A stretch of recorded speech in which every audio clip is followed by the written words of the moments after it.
പാലക്കാട് എന്താ കാര്യം? മുണ്ടക്കൽ രാജേന്ദ്രനും നടേശനും പിള്ളേരും ഇവിടെ ഒന്ന് തല്ലു വാങ്ങി പോയ കഥ നീ അറിഞ്ഞിട്ടില്ല? അപ്പൊ കാർത്തികേയ മുതലാളി രാജേന്ദ്രന്റെ മുഖത്തേക്ക് ഡയലോഗ് കാച്ചി അളിയാന്ന് വിളിച്ചു. രാജേന്ദ്രൻ ഇഷ്ടപ്പെട്ടില്ല. നീ ഏത് വകുപ്പിലാണ് എന്റെ അളിയനാവണേന്ന് ചോദിച്ചു കാർത്തിക മുതലാളിയോട്. അപ്പൊ കാർത്തിക മുതലാളി പറഞ്ഞു, അയ്യോ ശരിയാണല്ലോ, എനിക്ക് പെങ്ങന്മാരൊന്നുമില്ല നിനക്ക് കെട്ടിച്ചേരാനായിട്ട്. അപ്പൊ കാർത്തിക മുതലാളി പറഞ്ഞു, പാലക്കാട് ചുങ്കത്തുള്ള ശാരദ ചേച്ചിയുടെ മകൾ കനകറാണിയെ ഞാൻ എന്റെ പെങ്ങളായിട്ട് കണ്ട് നിനക്ക് ഞാൻ കെട്ടിച്ചേരാനാന്ന് പറഞ്ഞു.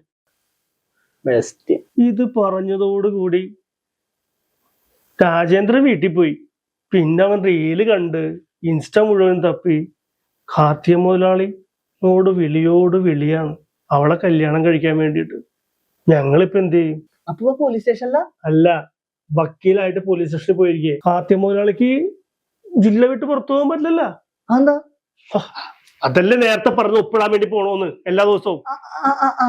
ജാനകിയുടെ ഹോസ്പിറ്റലിൽ തല്ലി പൊളിച്ചത് കൊണ്ട് എല്ലാ ദിവസവും പോയി സ്റ്റേഷനിൽ ഒപ്പിടണം.